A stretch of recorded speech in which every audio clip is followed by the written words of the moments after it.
Hello, ladies and gentlemen, welcome to a Paragon Guide. I am Sylphin. In this video, we are taking a beginner's approach on the skills, strategies, and starter decks for the Fae. So, ladies and gentlemen, I suggest that you play her as a support, simply because I've tried building her as a caster with very advanced cards and as a support with very advanced cards, and I think, in my opinion, she works best as a support. So simply open up your selected deck screen and go to Starter Deck, Support, Energy, Damage. This is the deck I suggest if you are playing the Fae as a beginner that you use. Simply go here and make sure that you toggle off the suggestions so that you can see all of the cards. We are not following their suggested path. It just so happens, however, that the very first three cards we are getting are indeed the first three suggested cards. A health potion, a mana potion, and a scout's ward. Looks like my game has temporarily frozen here. One moment while I get back, and there we have it. So these three cards are going to be very important. The health potion, obviously, to keep us healthy. The mana potion to obviously keep our mana high, and the scout's ward for some vision. As a support, I definitely suggest that you go into the mid lane if you absolutely can. Simply because it allows you to rotate faster, it allows you to get to where you are needed easily. Both left and right lane. The very first ability we're going for is her Q ability. This is going to help us with any rotations that our friendly team is doing, and it's going to enable us to usually help our teammates here. So what it does is it creates a path that you can see there. It's a line of brambles that slows the enemy down and also deals damage to them. So it's very, very crucial that you try to use that as much as possible, especially when you have friendly members, team members coming in like this Rampage, trying to deal some special damage here. So let's see, I'm going to slow down this Kalari, see if we can secure the kill here. Looks like we can. That's exactly what you want your Q to be, your very first ability. Our second ability here is going to be our right click. Now that we have our main source of support here with our Q, we're going to need some damage here for these lane minions.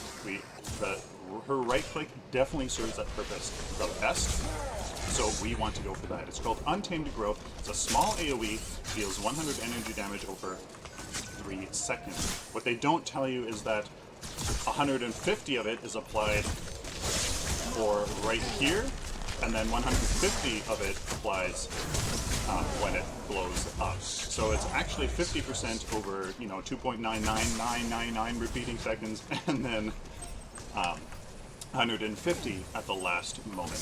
The last ability we went for was the ability you just saw me use there. It's her E ability. It's called Harvest Nettles. It's a projectile that deals 75 energy damage and refunds the full mana cost if it hits an enemy hero. It's basically, ladies and gentlemen, a free source of poke. It's a free source of long-range poke damage that, as you can see, I'm hitting there on this Murdoch, and it's doing an okay amount of damage. I also suggest in lane, if you are a ranged hero, that you do kind of what I like to call the rocking back and forth in the lane. I'm going to rock forward, do a poke damage there. The minions will come try to deal damage to me. I rock backwards, aggro off of them, and then rock forward, hit that Murdoch, and rock back. If you are always doing that, you can actually get a surprising amount of damage off on the enemy team members. Don't want to walk straight into his grenades there. Now I have to be careful. I should be placing my scout's ward here. Now this ward right there, you can see, will not go invisible, but it will show me a large area of the map. If anybody on the enemy team moves through that, I will be able to see them, and I will get a little notification on my map.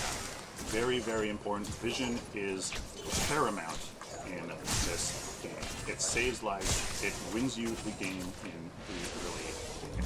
So here we are going to actually focus on our Q just to make sure that our CC, our crowd control with that slow, is as powerful as it can be. It only upgrades its damage and reduces its cooldown reduction. It reduces its cooldown, but that cooldown is so important. 6 card power, almost level 5. Here we go, level 5, and we are right on track. The very first card, ladies and gentlemen, is always going to be an upgraded version of your Scout's Ward, and that is going to be the Lord's Ward. Why are we getting this? Simply because it is so powerful that you get those Shadow Wards. We'll explain those later as well. Next is a very important card, is the Circlet of Health. It does a number of things, ladies and gentlemen. It gives you that 75 mana, which is very important, and it gives you a 4.2 health regen aura to surrounding allied heroes. Since we are going to try to be in these engagements for a very long time, we're going to try. Hopefully that aura eventually adds up over time.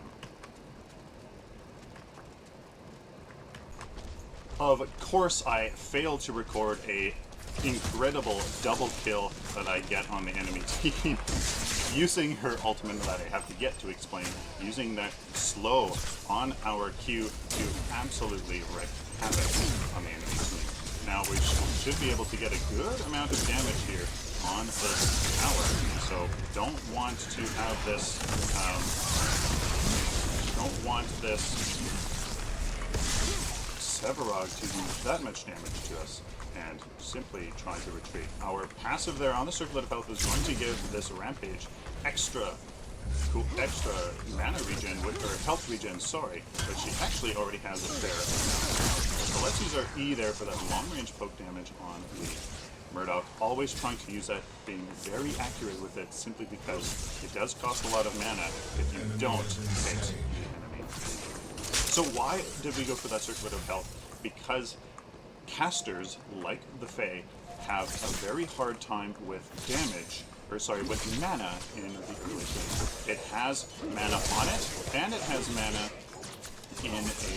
in its upgrades on it. So that is why we are going for it, and that is why we're going to have it as our second card. We aren't upgrading the Lord's Ward simply because the stats on it primarily are best suited for the mid game, so we can get into the mana there in the Circlet of Health faster, quicker. With 7 card points, ladies and gentlemen, from staying in this mid lane, making a lot happen, we're going to go back and finish off this Circlet of Health. This mana is going to be huge, enable us to stay out there on the battlefield for a very long time. Now, these two upgrades here are very, very powerful in the mid game. That is what we're going for, the cooldown reduction. This health, you certainly could get it here in the early game, because 200 health in the early game is a significant amount. Alright, so there is our ultimate, ladies and gentlemen. I failed to really explain it until I got a good example of it. That huge plant that you saw is our ultimate. Oh no, we got it caught in this. Oh, and looks like I'm probably dead here, ladies and gentlemen. Let's try to slow down this Gideon from trying to get to me. No, we have to be careful. What is her ultimate? It's called Fly Trap. It's a giant plant that pulls enemy heroes to it after a 1.25 second delay, dealing 100 energy damage. It's kind of a odd way that it is deployed, because as long as you connect with the initial area of effect, the plant will pull enemies into pull the enemy into its center. So as long as you land the initial area of effect on an enemy, then that enemy, no matter how far it goes outside of that initial area, will actually die. So here is this Murdoch here trying to dig deep, but dive deep, but he made the mistake here of diving too deep, and he will pay for it. So that is not something you want to do, ladies and gentlemen. You don't want to dive for the enemy team. I'm going to slow down this rampage. Definitely good. So as you can see, we're using our Q to slow down the enemy, combo that Q with our right click to slow them down into, and to slow them down to stay in that area of effect on with our right click, and then, you know, comboing a basic attack with our E to get a very quick burst of damage off on the enemy. Always upgrading your ultimate as much as you can. Whenever it becomes available, you should be upgrading your ultimate. So let's see here if I can make something happen. So it looks like this. Severog, look at that little bit of burst damage there. Our E into our Q. So let's actually do something here. We're going to use our right click into our ultimate here. Get that little bit of burst damage from our right click and then from our ultimate there. Look at how we were able to burn this tank down pretty darn quickly. So it looks like that wasn't as good of an engagement as we perhaps thought it was. So now we have to go back and spend the 6 card power. So now that we are here in the mid game, we need to start getting our primary stats. The thing that affects the Fae the most is cooldown reduction. The Pendulum of Lords is the card to get for that, so let's go ahead, equip that in our 5th slot, and look at all of this cooldown reduction. What does cooldown reduction do? It, well, reduces our cooldown, so we're able to use our abilities much more often, and that's going to be able to make us slow enemies with our Q, obviously deal a little bit of damage, put down our area of effect on really key spots that deals damage to a lot of the enemy, use our E for that burst damage to maybe a hero that's running away or a high priority target, and of course, the most important part is reducing our ultimate. Because it has the longest cooldown, it's going to benefit the most from cooldown reduction by far. So let's see if I can make something happen here. Yeah, let's do this into our ultimate. I think that's going to, no, completely miss, ladies and gentlemen. That is not what you want to do there. I was trying to make something happen. See if this Rampage would have engaged with me. Oh, but he misses his pearl, his stone there. Might have been able to make something happen with our Q and her right click, but don't think so. At this point, you definitely need to sustain with your team. You are starting to fall off with damage here because we aren't upgrading damage. So, who is this Severog here? Very nice hit. Ooh, yeah, very nice evasion by the enemy team. Look, that we will be taken out. And that. So, great rotation there. That is why you need to use your rewards. We have them. I just didn't put them down. Vision is everything. That would have provided us with the necessary notification to get out of there. 3 card points, ladies and gentlemen. Going to use this on this Pendulum of Lords and a Chrono upgrade. We don't have tokens in this build. What tokens are they are 1-point cards with just a little bit of stat in a particular thing. Don't have those, we can't use that 1 unspent power. In terms of ability priority, upgrade priority, you definitely want to be focusing on your Q and your right. Like your E does a good amount of burst damage, as you can see. I have been using it here. I have been upgrading it here, sorry. It looks like we should be able to... No, not quite. Not quite able, ladies and gentlemen, to secure the kill there on that Rampage before he that is a significant amount of damage, but we should be able to secure the kill here, definitely. So why did I upgrade that Harvest Metals to 3? Simply because I was having a fair amount of success with some of these engagements. Having that extra damage certainly was helpful. Now though, I'm going to be upgrading our Q here. Let's see if I can catch this Gideon. I certainly do. Here's the burst damage from our P, able to certainly take him down. That is why the Fae is so powerful, securing those kills that otherwise would get away. Unbelievably, we have victory here. Not much of a showcase of the entire build, but it definitely does show you the basics of her abilities and exactly how to use them. her combinations, her big combo seems to be her Q to slow down the enemy, her right click to put that area of effect on the battlefield, then your ultimate to pull everybody right in, and it seems to work that the timing of that works really well to then pull everybody right to that center spot before your right click explodes. Very, very powerful. That seems to be the combo, but of course, you know, it's not necessary that you use that in that manner all the time. So here's the deck. Let's go through which cards you get in what order. Of course, you get your Health Potion, Mana Potion, and Scout Sword. Placing your Scout Sword in the Shadow Pad, which I didn't quite do in the early game because it doesn't go invisible, so you want it to do. Or you put it on top of the cliff.